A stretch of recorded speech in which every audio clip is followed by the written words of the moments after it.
Howard Storm was a professor of art at Northern Kentucky University. He was an atheist and hated every form of religion. He used rage to control everyone around him. He believed all religion were fantasies for people to deceive themselves with. He believed science and nothing else. I wanted to tell you a little bit about Howard Storm's story. He was this hardcore atheist. Then he had a near-death experience with terrifying demonic beings. I don't know if his story is true, that's between him and God, but I do believe in heaven and hell. So, what if this is true?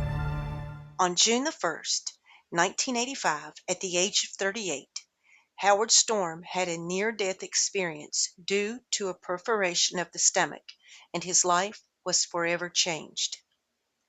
Struggling to say goodbye to my wife, I wrestled with my emotions. Telling her that I loved her very much was as much of a goodbye as I could utter, because of my emotional distress. Sort of relaxing and closing my eyes, I waited for the end. This was it, I felt. This was the big nothing, the big blackout, the one you never wake up from, the end of existence. I had absolute certainty that there was nothing beyond this life, because that was how really smart people understood it. While I was undergoing this stress, prayer or anything like that never occurred to me. I never once thought about it. If I mentioned God's name at all, it was only as a profanity. For a time, there was a sense of being unconscious or asleep. I'm not sure how long it lasted, but I felt really strange. I opened my eyes, and to my surprise, I was standing up next to the bed, and I was looking at my body laying in the bed. My first reaction was, this is crazy. I can't be standing here looking down at myself. That's not possible. That wasn't what I expected. This was not right. Why was I still alive? I wanted oblivion. Yet I was looking at a thing that was my body, and it just didn't have that much meaning to me. Now, knowing what was happening, I became upset. I started yelling and screaming at my wife, and she just sat there like a stone. She didn't look at me. She did not move. I kept screaming profanities to get her to pay attention. Being confused and upset and angry, I tried to get the attention of my roommate. With the same result, he did not react. I wanted this to be a dream, and I kept saying to myself, this has got to be a dream. But I knew that it wasn't a dream. I became aware that strangely I felt more alert, more aware, more alive than I'd ever felt in my entire life. All of my senses were extremely acute. Everything felt tingly and alive. The floor was cool, and my bare feet felt moist and clammy. This had to be real. I squeezed my fists and was amazed at how much I was feeling in my hands just by making a fist. Then I heard my name. I heard, Howard! Howard! Come here! wondering at first where it was coming from. I discovered that it originated in the doorway. There were different voices calling me. I asked who they were, and they said, we are here to take care of you. We'll fix you up. Come with us. Asking again who they were, I asked them if they were doctors and nurses. They responded, quick, come see, you'll find out. As I asked them questions, they gave evasive answers. They kept giving me a sense of urgency, insisting that I should step through the doorway. With some reluctance, I stepped into the hallway, and in the hallway, I was in a fog or a haze. It was a light-colored haze.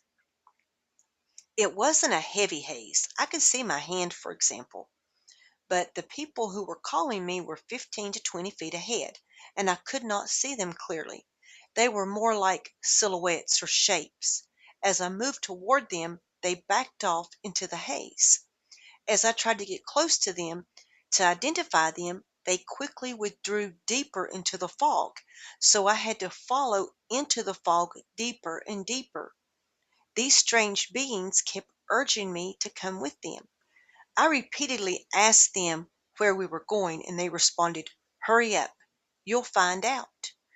They would not answer anything. The only response was insisting that I hurry up and follow them. They told me repeatedly that my pain was meaningless and unnecessary. I knew that we had been traveling for miles, but I occasionally had the strange ability to look back and to see the hospital room. My body was still there lying motionless on the bed. My perspective at these times was as if I were floating above the room looking down. It seemed millions and millions of miles away. Looking back into the room, I saw my wife and my roommate, and I decided they had not been able to help me, so I was just going to go with these people. Walking for what seemed to be a considerable distance, these beings were all around me. They were leading me through the haze. I don't know how long. There was a real sense of timelessness about the experience. In a real sense, I am unaware of how long it was, but it felt like a long time, maybe even days or weeks. As we traveled, the fog got thicker and darker, and the people began to change.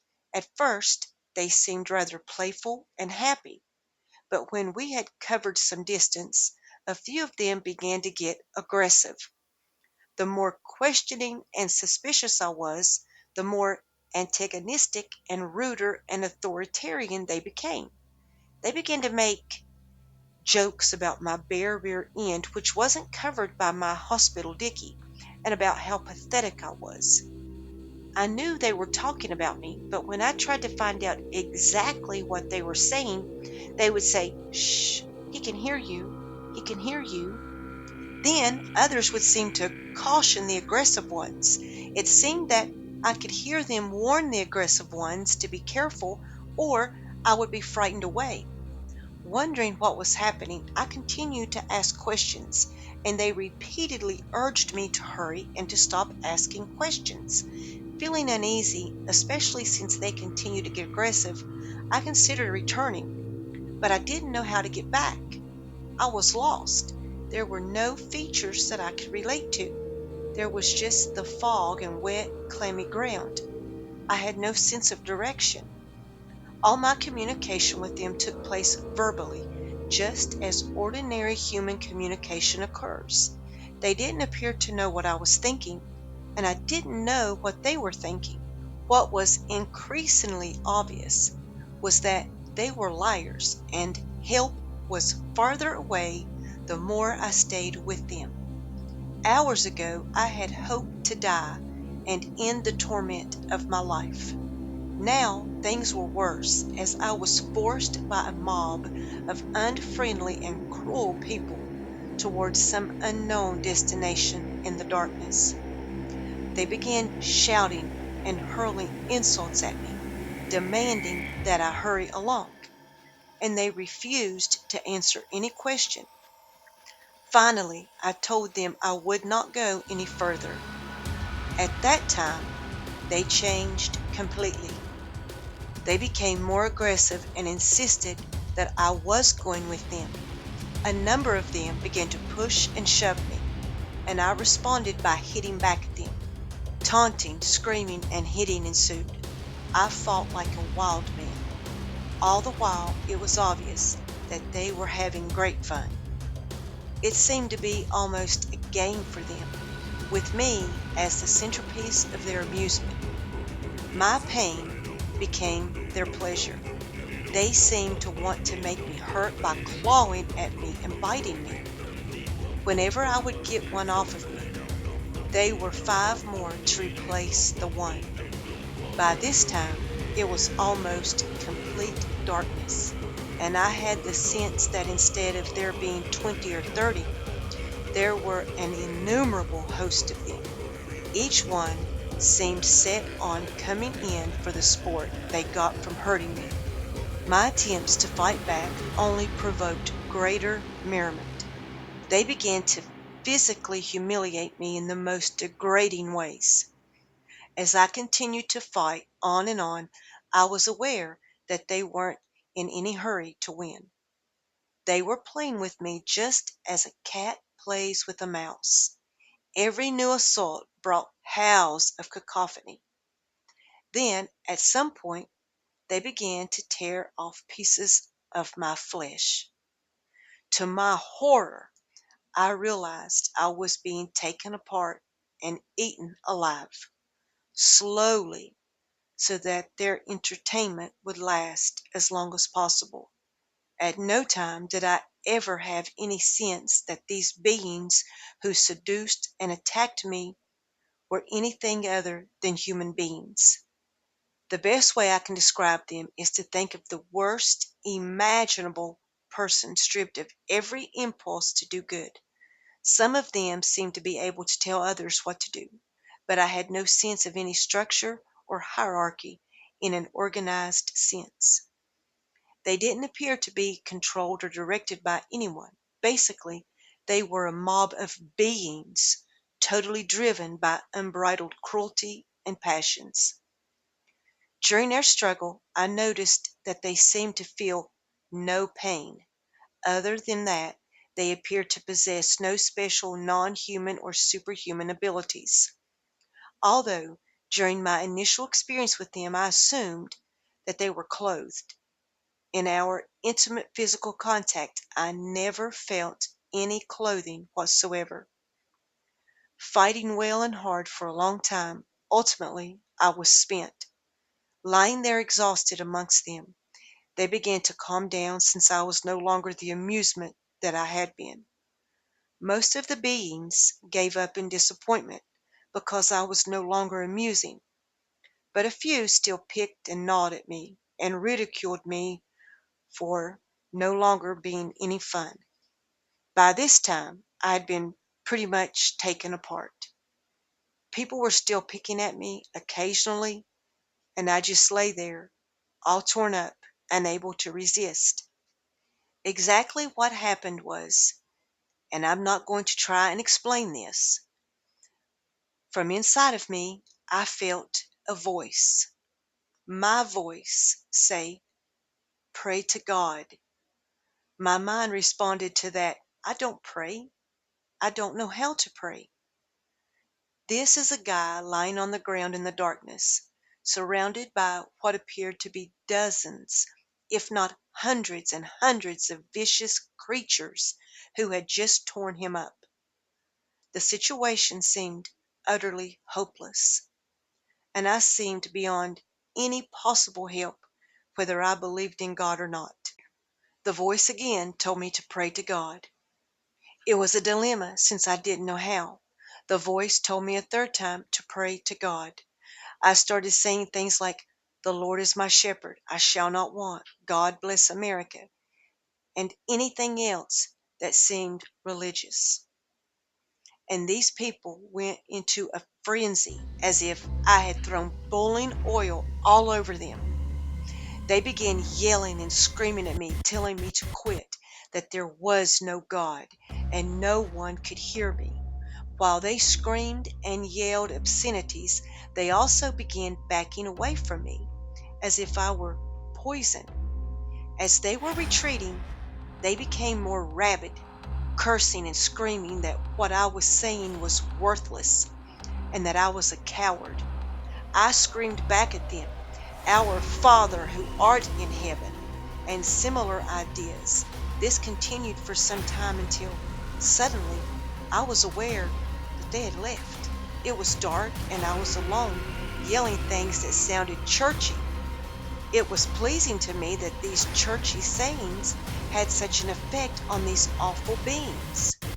Lying there for a long time, I was in such a state of hopelessness and blackness and despair that I had no way of measuring how long it was. I was just lying there in an unknown place, all torn and ripped, and I had no strength. It was all gone. It seemed as if I was sort of fading out, that any effort on my part would expend the last energy I had. My conscious sense was that I was perishing or just sinking into the darkness. Now, I didn't know if I was even in the world, but I did know that I was here. I was real, and all my senses worked too painfully well. I didn't know how I had arrived here. There was no direction to follow, even if I was physically able to move. The agony that I had suffered during the day was nothing compared to what I was feeling now. I knew then that this was the absolute end of my existence, and it was more horrible than anything I could possibly have imagined. Then a most unusual thing happened. I heard very clearly, once again in my own voice, something that I had learned in a nursery Sunday school. It was the little song, Jesus Loves Me. Yes, I know. And it kept repeating. I don't know why, but all of a sudden, I wanted to believe that. Not having anything left, I wanted to cling to that thought. And I, inside, screamed, Jesus, please save me. That thought was screamed with every ounce of strength and feeling left in me. When I did that, I saw off in the darkness somewhere the tiniest little star. Not knowing what it was, I presumed it must be a comet or a meteor because it was moving rapidly. Then I realized it was coming toward me. It was getting very bright. When the light came near, its radiance spilled over me, and I just rose up, not with my effort. I just lifted up. Then I saw this very plainly. I saw all my wounds, all my tears, all my brokenness melt away, and I became whole in this radiance. What I did was to cry uncontrollably. I was crying, not out of sadness, but because I was feeling things that I had never felt before in my life. Another thing happened. Suddenly, I knew a whole bunch of things. I knew things. I knew that this light, this radiance, knew me. I don't know how to explain to you that I knew it knew me. I just did. As a matter of fact, I understood that it knew me better than my mother or father did. The luminous entity that embraced me knew me intimately and began to communicate a tremendous sense of knowledge. I knew that he knew everything about me, and I was being unconditionally loved and accepted. The light conveyed to me that it loved me in a way that I can't begin to express. It loved me in a way that I had never known that love could possibly be. He was a concentrated field of energy, radiant in splendor, except to say goodness and love. This was more loving than one can imagine. It was indescribable love. I knew that this radiant being was powerful. It was making me feel so good all over. I could feel its light on me, like a very gentle hand around me, and I could feel it holding me, but it was loving me with overwhelming power.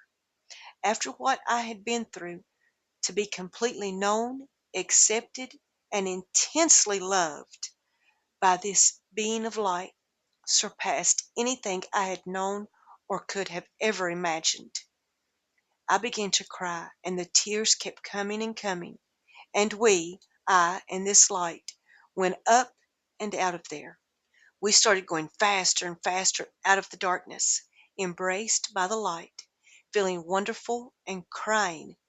I saw off in the distance something that looked like the picture of a galaxy, except that it was larger and there were more stars than I had ever seen on Earth. There was a great center of brilliance. In the center, there was an enormously bright concentration.